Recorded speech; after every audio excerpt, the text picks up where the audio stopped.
What's up, everybody? What's up, Patreon? We are back. We are live. It is Monday, September 27, 2021. We are putting a bow on another week of football. Tonight, week 3 ends. We've got Eagles, Cowboys.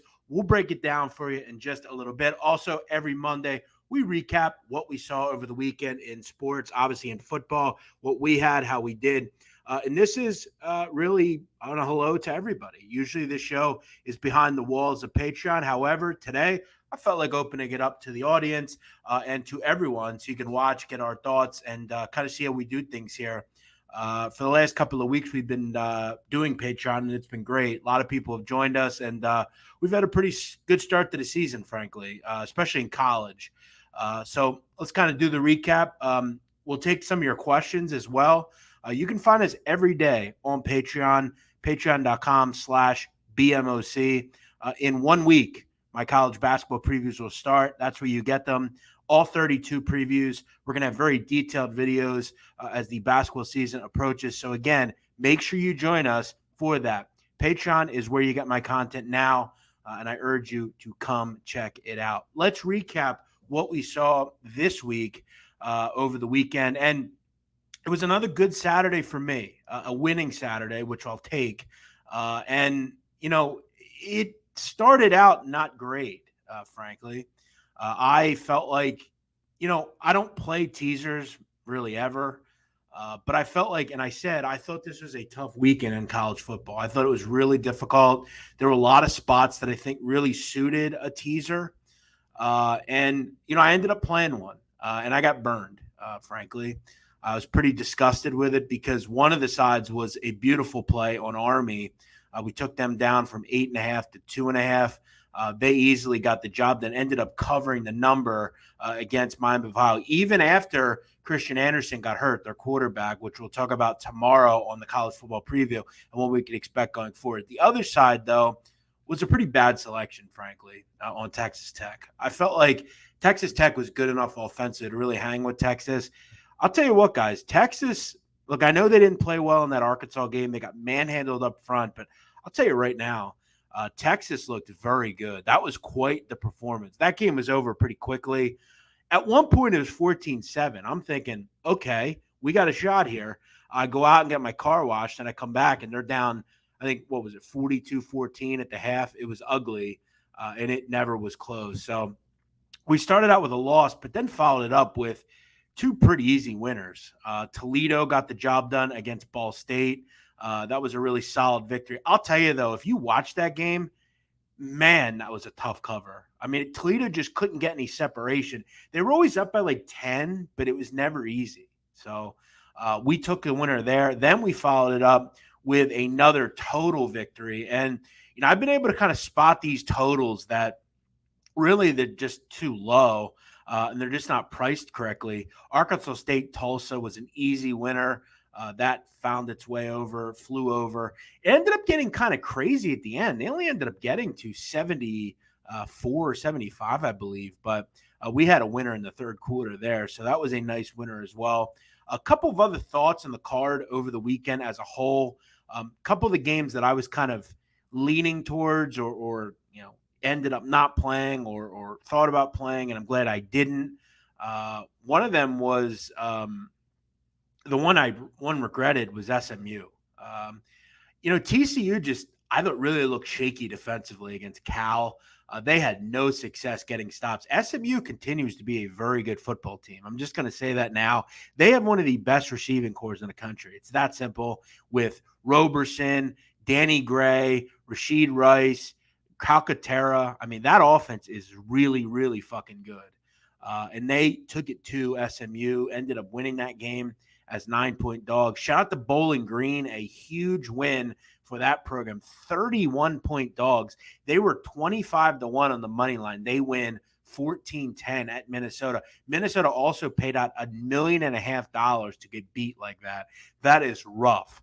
If you are Minnesota, that is a tough loss for PJ Fleck. I mentioned this on Saturday. Why the hell was Boise State, Utah State, first of all, priced at 69.5? That closed at. Second of all, why in the fuck was that game at 9 o'clock Eastern or Pacific time? What an odd game that was. Ended up, I mean, they didn't even come close to that total. That total closed 70 or 69 and a half. It was 27-3. Looking back, that is one I supremely missed on by not playing. I kind of had a reason to believe that was going to be a low-scoring game. I also mentioned, guys, why the hell was that Baylor number didn't look good at all. That didn't make sense at all as to why Iowa State was only a 6.5-point favorite against Baylor. I told all of you guys that one was a rat line, and Baylor ends up winning the game outright. I didn't know if they'd win the game, but that one did not make any fucking sense at all. Couple I was wrong, frankly, on was Georgia State. I thought Auburn would crush Georgia State. Ended up winning by 10, but I mean, I thought with Georgia State and their just inability to play up to teams with as good as Auburn was, that was just kind of a game, though, where Auburn off that Penn State game, I believe, and then they have obviously their SEC games to kind of focus on. Seemed like that was a tough sandwich spot for them there. I don't think they had much interest in that game, to be real frank. Couple other ones of note.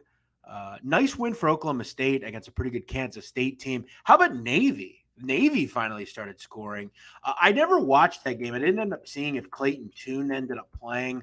I didn't end up going back and watching it. I just didn't have any interest. And Clayton Tune did play, weirdly enough, and they still barely won. So that's a pretty rough performance for Houston, a win nonetheless. I also could have sworn I told everybody that Nebraska was going to challenge to win that game, and surely they did. Weird performance for Kentucky. Oklahoma, again, with a terrible performance. Clemson lost over the weekend. I told all of you guys, I don't think you can back Oklahoma and Clemson, right? You just can't. Do you have any interest in laying points with this team? Because I sure as the fuck don't. These two teams are very rough to back. Ohio State covered as a huge favorite. Hawaii, shout out to Hawaii, finally covered a number. Shout out to them. They won 41-21. We've talked about Hawaii's inability on the road and at home to cover numbers. And one final thought, shout out to Western Kentucky. Has there been anyone on this team as far as telling you about this group from the beginning than me? I remember weeks before the season started, I raved about how good Bailey Zappi was as a quarterback. And look, they should have won that football game. They fought to the end, and it was a great performance for them. One game that I was not correct on was I kind of leaned on Brigham Young this week. I don't know what that performance was against South Florida. That seemed to be rough. Shout out to USC as well. Yikes. You lose 45-27 to Oregon State. I recommended an over in that game, and that one flew over. All in all, a good weekend. I am doing well in college this year. I'm 12-7, so I'm excited for this card this week. Get in now, patreon.com/BMOC. We are going to have a fun week of college football here. I like a few games this week so far. A couple of comments. Patrick said he had West Kentucky this week. Good call. They were very close, almost won that game. Joe Judge needs to go. These Pop Warner 12-year-old antics won't work anymore. Take money line every game against the Giants for the rest of the year. It's been lucrative the last few years. Yeah, look, it's not just Joe Judge. It's Daniel Jones as well. Let's get into NFL. I will also contend that I thought NFL was very tough this week. I only had two selections that I played. I went 1-1. Let's kind of roll back and see how we did, though, overall with the show that we had yesterday. Chargers, Chiefs. Spread Astaire and I both liked the Chiefs here, the Chargers here. We kind of mentioned that we thought 7 was too high, and it ended up being too high. The Chargers won the game. I'll continue to contend that the Chargers are a very good football team, and I think they can go to the Super Bowl. I'll also continue to contend that the Chiefs are good. I don't think they're great. Washington against Buffalo. Let's just say it now. Washington sucks. This defense is horrific. I am not at all concerned about this team in the NFC East. I would not be concerned about this team whatsoever. They are bad. And look, let's be honest, folks. I think in game one, the Buffalo Bills just didn't play very well. I think they're a lot better than that game alluded to. And it's been pretty clear over the last 2 weeks. This is a really good football team. Chicago Bears and the Browns. We both kind of mentioned we leaned Cleveland in this game, and Cleveland rolled. This was an easy winner for Cleveland. How ugly was that Bear offense yesterday? Would they have 45 total yards? Holy hell, was that rough. Tucker Gavi says, I'm tuning in for the first time. Well, yeah, you're tuning in for the first time because these shows have been private. Generally, we do the show behind the wall on Patreon. But Tucker, if you enjoy, come check us out on Patreon. Kyle Brady says, unblock me on Twitter. No, you probably are an asshole idiot and did something stupid. And by the way, how are you seeing this if you're blocked on Twitter? Someone has a burner account. Because, again, what did you do on Twitter? My guess is you're probably an asshole. Bengals and Steelers. Is anyone surprised by the Steelers? I mean, this team blows. Okay. I said I'm done. I'm glad I didn't bet them yesterday. I hate the Steelers. I hate this team.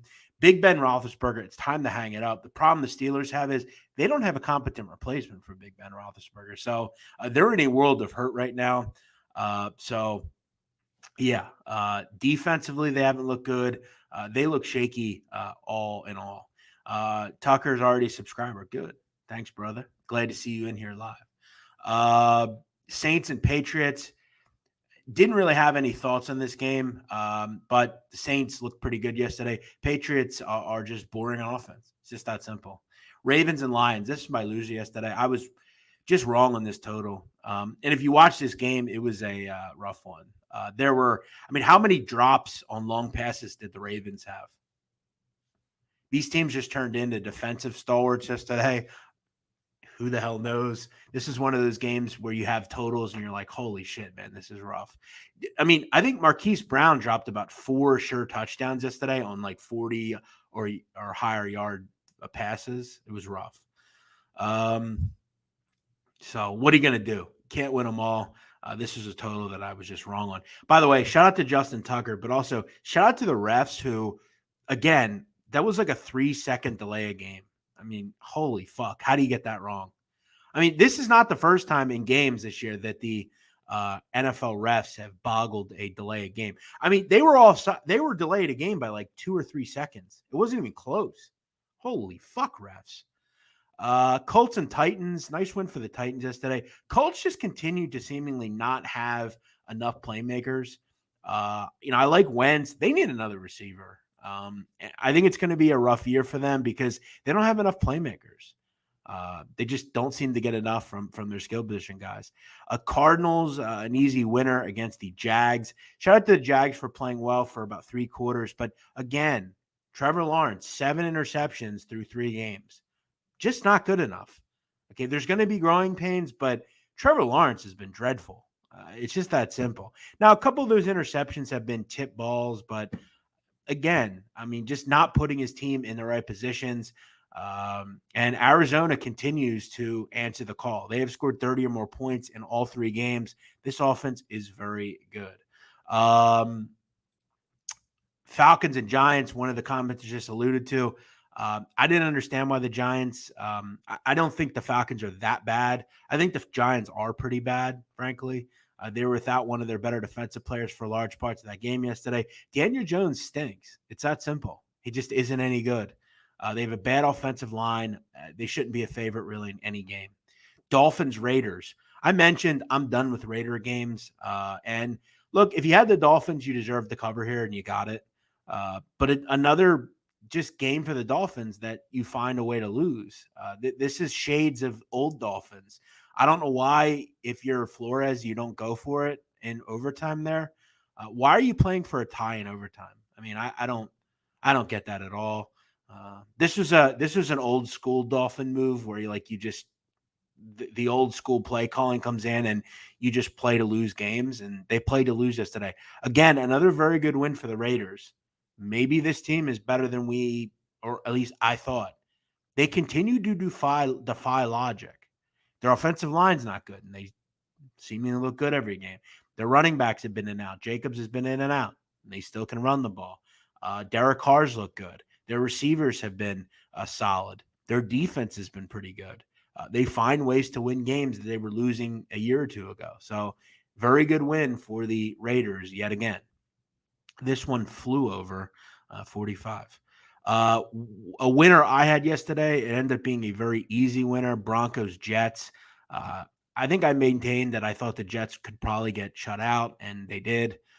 This offense is horrific. Under was an easy winner here. I think the only thought and concern was this game was, were the Broncos going to win 45-0 or like 38, 7 or something. This Broncos team's good. Now, they took another kind of knock today, lose KJ Hamler. They've already lost Jerry Jeudy. This team, sadly, and look, you continue to kind of feel bad for Teddy Bridgewater. By the way, Teddy Bridgewater now 38-13 in his career against the spread. I mean, Teddy Bridgewater covers every game. The problem is the public is catching up to this, but listen, guys, this Denver defense is really good. And, again, they have weapons, but, you're starting to really lose a lot of talent in their receiver core. You look at all of a sudden now, their starting receivers going forward are going to be Cortland Sutton, Tim Patrick, Kendall Hinton, and Deontay Spencer. Keep in mind, Kendall Hinton was a quarterback at Wake Forest. Keep in mind, still have Noah Fant and the running game, but they continue to lose talent. May have to go out in the free agent market and go and find some receivers. However, definitely sucks to lose Hamler and Jerry Jeudy. Gary Wyatt, good to see you doing more shows. Well, yeah, I'm just doing today's show publicly, but generally we are behind the wall. Ben Diaz says Broncos combined record is 0-9. Yeah, but okay. Again, every win is a win in the NFL. All I'm saying is right now. Now, I agree with you. I think long term, going forward, I think the public will be slamming the Broncos. And I think for me, I would be looking to bet against the Broncos. But it's been a nice start to the season.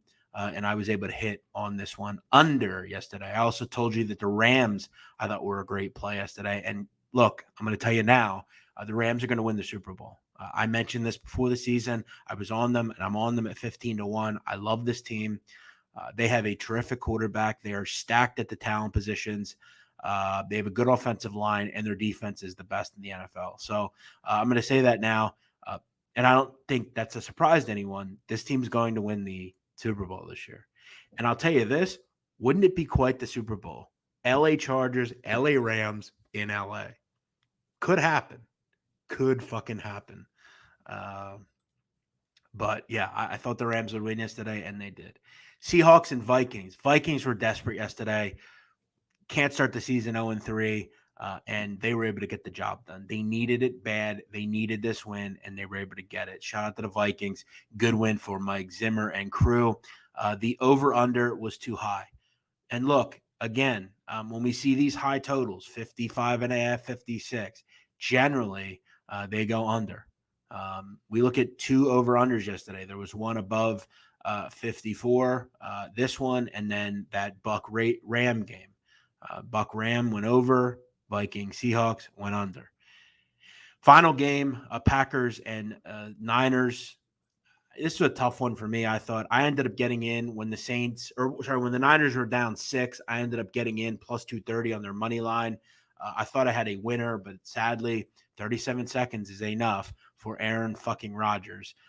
Just dreadful clock management by the Niners. If you're use check, I know you want to score there, but it would have been helpful if you could have just went down there. You had 3 timeouts. You could have surely milked that clock a little bit more and still probably scored. I'm not saying you should have went down, but at least make the fucking tackle, Packers, on like the 2 or something. We could have milked that clock down to like 15 or 20 seconds and scored, and we would have won the game. But sadly, you can't leave these fucking quarterbacks like Aaron Rodgers and Mahomes and Brady. You can't leave them with time on the clock. And I know it's a carefully orchestrated ballet to leave time on the clock or not leave time on the clock, but when you need a field goal, it's a little bit easier. When you need a touchdown, it's not as easy. Use check. You'd hope he would have got tackled there on the 1 or 2. you get tackled on the 1 or 2 there, you get Jimmy Garoppolo, you get behind that big offensive line, and 2 or 3 plays, you just try to punch it in at the 1 or 2. But it is what it is. Casey says you get down on the 1 and put exactly, or that exactly. You give it to Trey Lance and you get the touchdown. Good call. They did that one time before. It'll be very interesting to see how the AFC West plays out this year. Fun division. Yeah, it is. It's a really good division. Let's just be honest. Chargers are awesome. The Chiefs are obviously very good. The Raiders look like a good football team. And then you have the Broncos, who are going to be that team that's going to kind of be a thorn in a lot of people's sides. They have a quarterback now. It's a shame they lose Hamler and Judy because, Sutton's good, but, you just don't have a ton of talent there now. It's going to be Fant and Sutton. They're going to have to really shoulder the load. Obviously, that run game with Melvin Gordon and Javonte Williams. It's a shame they lose those two guys because those are two really good young players. Casey says the Chiefs just signed Josh Gordon. Who cares about Josh Gordon? Josh Gordon, how many times has Josh – and look, I understand addiction, but how many times has Josh Gordon said the same crap? A lot. Somebody says no love for the Bills. Yeah, we talked about it. I went through every game. Listen up. Turn your volumes up. All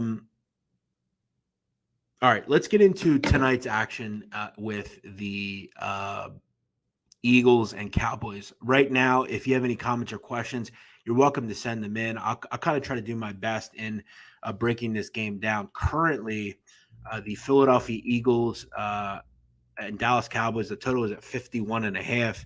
It's been bet up from 49.5, and the Cowboys are a 3.5-point favorite. Keep in mind, there were some 4s out there earlier this week, and I know sharp money is on the Birds in this game. Keep in mind, Eagles have won 2 of the last 3 in this series, and in those 2 wins, they held the Cowboys to 9-9. They've held them to 18 points combined. Keep in mind, last year, right after Christmas, the Eagles got pulverized by the Cowboys 37-17 in Big D. This is a huge game, okay, for the Eagles because they've got a tough stretch of games coming up. They've got the Bucs, they've got the Chiefs, they've got some tough games mixed in, and this is a division game. This is a hated rival. This is a Cowboy group right now that has some problems. Let's just be honest with ourselves. You look at first on the defensive side of the football. Okay, still without DeMarcus Lawrence. He's on injured reserve right now. Keanu Neal is out tonight because of COVID-19. Look, if there's a strength for Dallas, it is their linebacker group, Parsons, Smith, Van Der Esch. But again, Neal, kind of a veteran, a depth player, he's not going to be in there.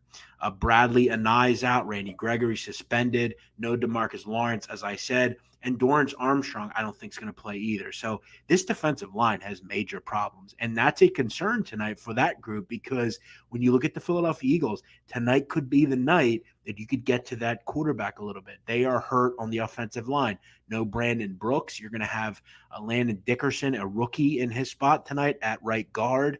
And you look at left tackle, Jordan Mailata is out tonight.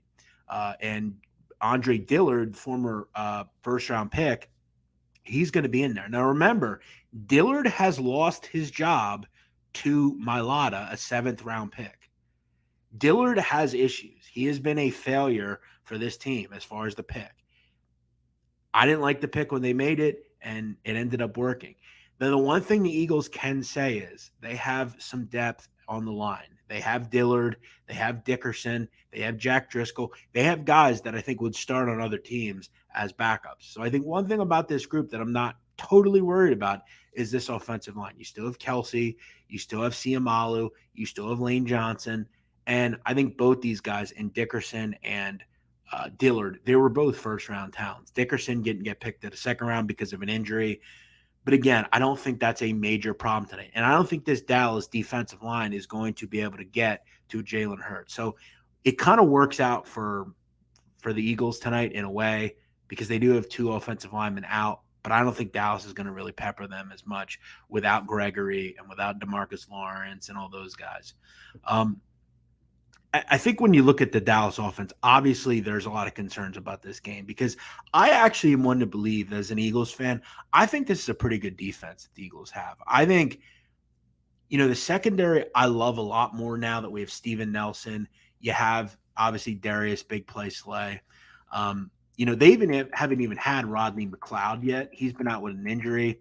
And it looks like again Rodney McLeod's going to be out. Look, this is starting to get irritating with Rodney McLeod. This guy seemingly hasn't played in like 2 years.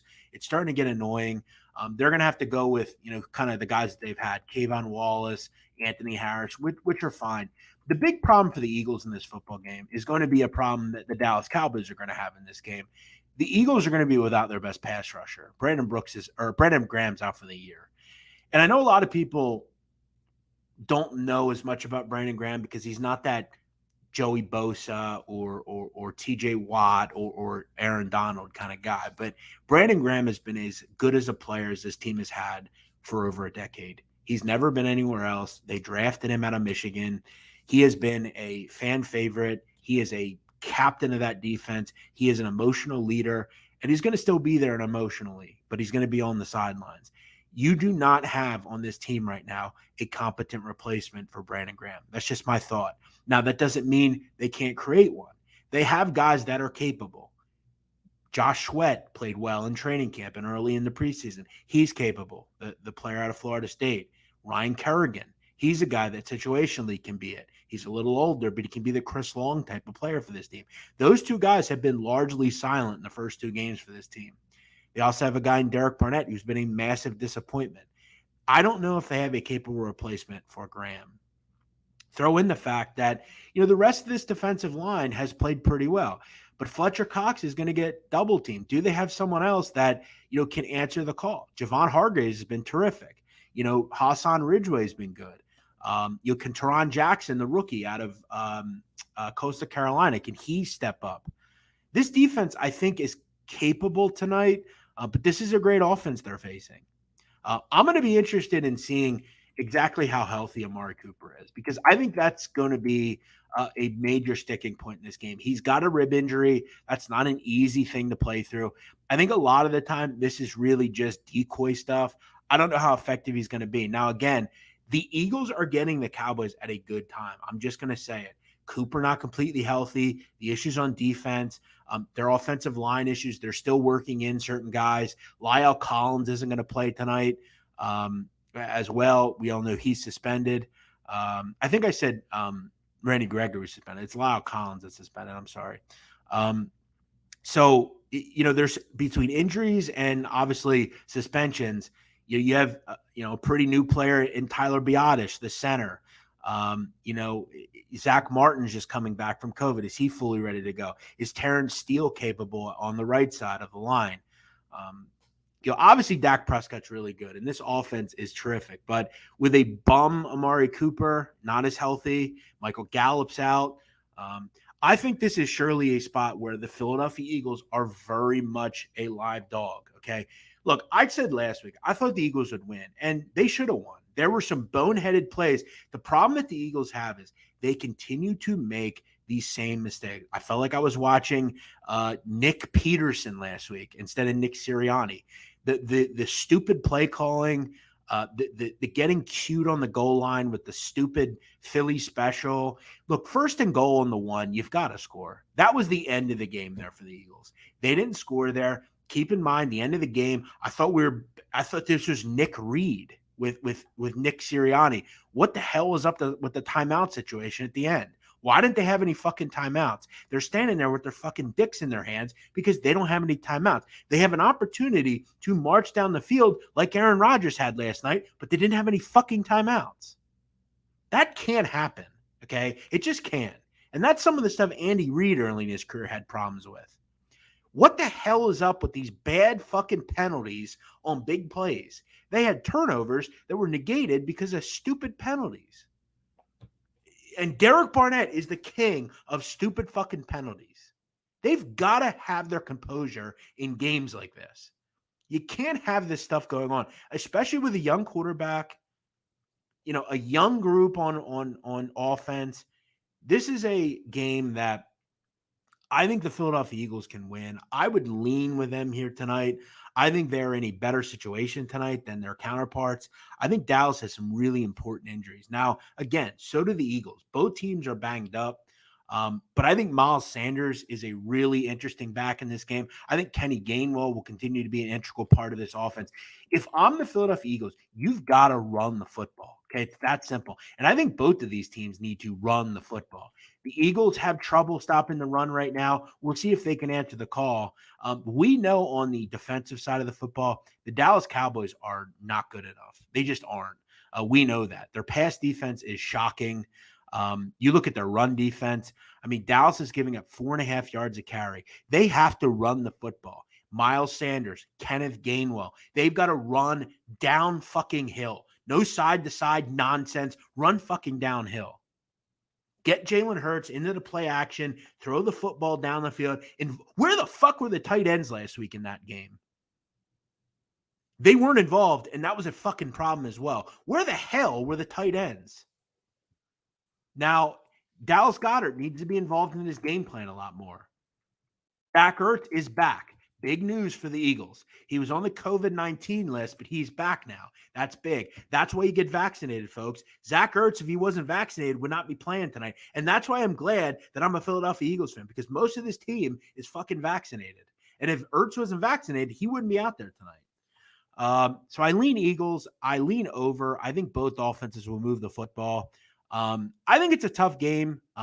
As a fan, it's a very winnable game for the Eagles. There's really no excuses, especially after last week. You've got to right the wrongs, but it's also important to understand this is a very good team. This is a very good quarterback in Dak Prescott.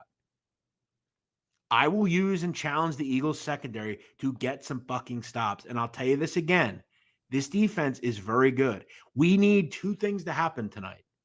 Corners need to continue to play well, and the pass rush has to start and try to get there.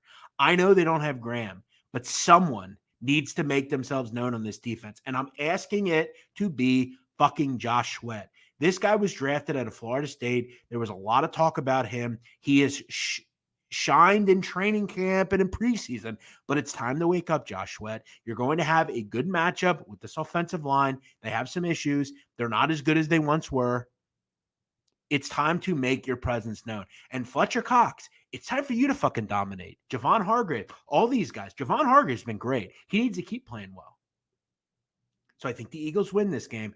But I'll tell you right now, I think there's going to be some value in the rushers in this game, some of the props that we have, one of which is Ezekiel Elliott. Okay. Now, Ezekiel Elliott generally plays pretty well against the Eagles. You look at last year, I think he had a 100-yard game against the Eagles. Keep in mind, through 2 games this year, he's faced the Bucs and the Chargers. Ran for 33 yards against the Bucs. They threw the ball in that game. But last week against the Chargers, a pretty good defensive line, 16 rushes for 71 yards. That's something I'm going to highlight in this game. I think Ezekiel Elliott has a pretty good game on the ground tonight. I think you have to feature the backs in this game, and I'm going to look towards Ezekiel Elliott. I can get him at 60 or more yards at -120. I can get 70 or more yards at +132. So the question is, where do we go here? I'm not a huge Ezekiel Elliott fan. I think he's a bit overrated, frankly, overall. But I'm willing to believe I don't necessarily, and I'm just being honest here as a fan, I don't trust necessarily the Eagles' run defense right now. This is a group giving up about 121 yards a game. Keep in mind, they've not exactly faced great offenses. The Niners were without literally all their running backs, and the Falcons don't really run the ball. I think Ezekiel Elliott has a pretty good game here. I'll go over, so 60 or more yards at -120. Frankly, I think the play could be over 70 yards. I think if you're the Cowboys, you need to try to establish the run in this game because I think the Eagles are to be had. Now, in previous years, the Eagles have been good against the run, but you have some real challenges, I think, tonight against Ezekiel Elliott. So I'm going to go with Ezekiel Elliott over so 60 or more yards at -120. I think that's a pretty good bet here. I'm going to focus on him tonight. I think he probably has 15 to 20 carries. I'm willing to believe he can get over 60 yards. I'll challenge the Eagles to be better up front. without Graham, you're going to be forced to play other guys. I don't know if they're completely capable. 60 yards is not crazy by any means. I'm going to lean on that here. And look, again, I haven't been exactly enthralled with the Eagles on the ground. I mean, they haven't exactly faced great competition. You look at Ezekiel Elliott in his career against the Eagles, 8 games. He's averaging about 99 yards a game, almost 5 yards a carry against the Eagles. He really plays well against the Birds.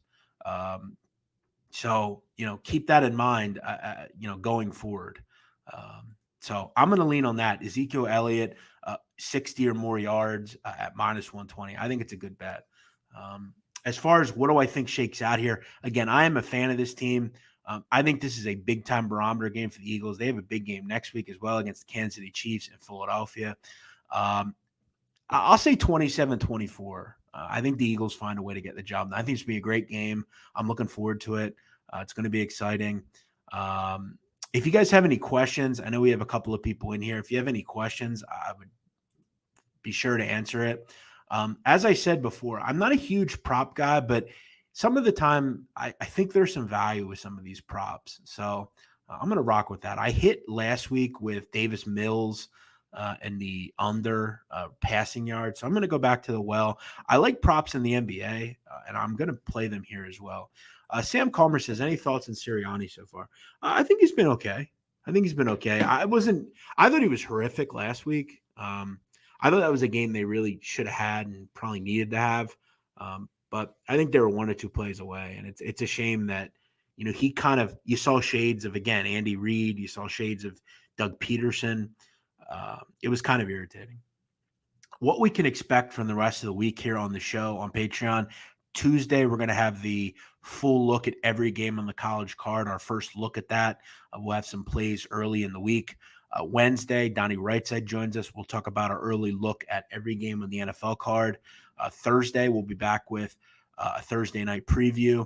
Friday, we probably won't have a show.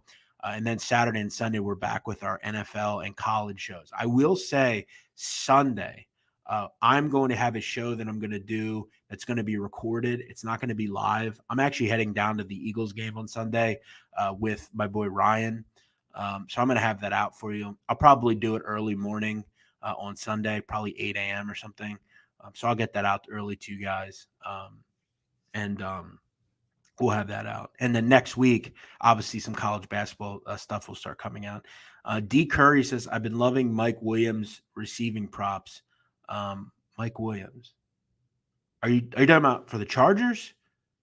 Are you just saying that in general? I'm not sure why you brought that up. I guess you're just telling us that you like it.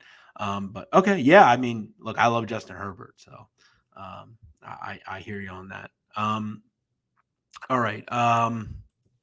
So yeah, that's pretty much it, folks. I hope you learned something tonight. I hope that you come check us out if you're not on Patreon. We'll be on live tomorrow at 5:00, normal time as always, going over every game on the college card. And as I said, I like this card this week in college football. So I've had a good season so far. So I'm excited about that. As the world turns with the fight training, I continue to get ready for a big fight in about 2 months.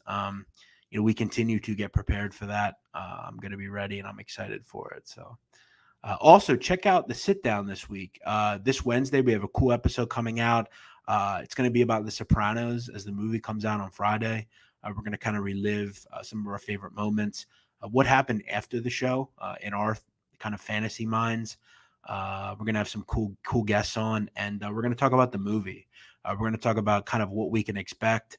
We're going to talk about kind of who some of these characters are based on, and just have a fun show about The Sopranos. So look forward to that show on Wednesday. Am I going to start my website up again? No, we're just on Patreon. That's where you can find all my content going forward. I feel people like it. Make sure you check us out, and you can find the web address down at the bottom. All right, guys, I'm out of here. I hope you have a great night. we will be back tomorrow on Patreon, 5 o'clock Eastern, breaking down college football. Tonight, I'm playing Ezekiel Elliott over 60 yards, minus 120. And you can get that wherever props are put up. So there are kind of these things called alternate rushing yard props.